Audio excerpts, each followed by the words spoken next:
Joining us right now to talk about the issue from the Senate side and whether a deal can get done before the last second. U.S. Senator Peter Welch of Vermont is here. Senator, it's nice to see you. We appreciate you being with us.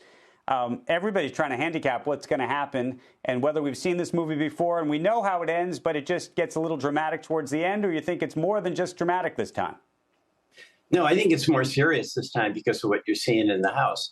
I mean, there's two issues here. One that's very important and very legitimate. How do we balance revenues and spending? That's a debate that we have to have. It should be resolved in the budget. And then there's the question of the tactic. Do you literally use shutdown or defaulting on your obligations, on your debt, on bills that you have incurred as a tactic to try to get your way?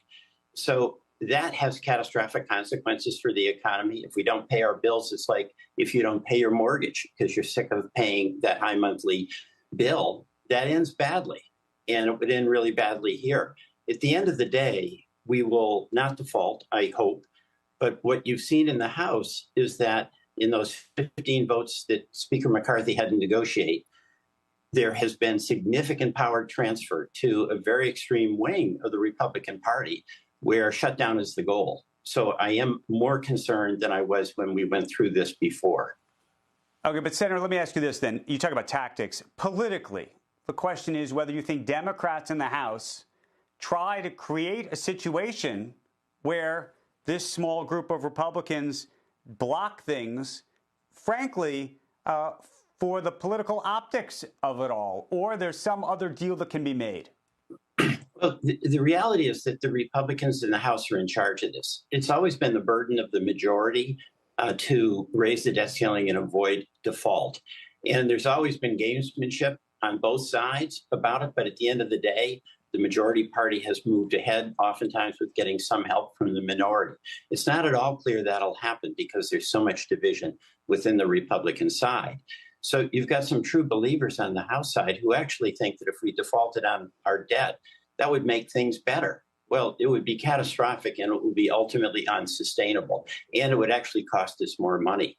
If we default on our debt and our interest rates go up because we don't have the credit rating that we need and have always enjoyed, that is going to have catastrophic economic consequences. So the dangers here are real.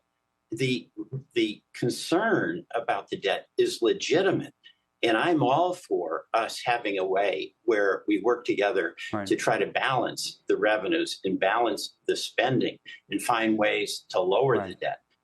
But defaulting is not an option. Let me ask you separately. There's a GOP bill out to defund the IRS. This after there was the funding of the IRS. Where does that stand and what do you think happens? Well, it passed the House, but I don't think it'll go anywhere in the Senate. You know, we have to have an IRS that is properly staffed so that when one of my constituents has a phone call, the call gets answered.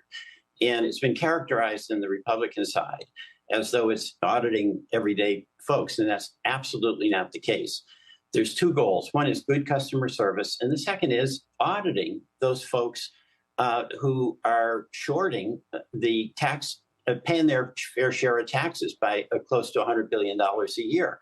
Everybody should be paying their fair share.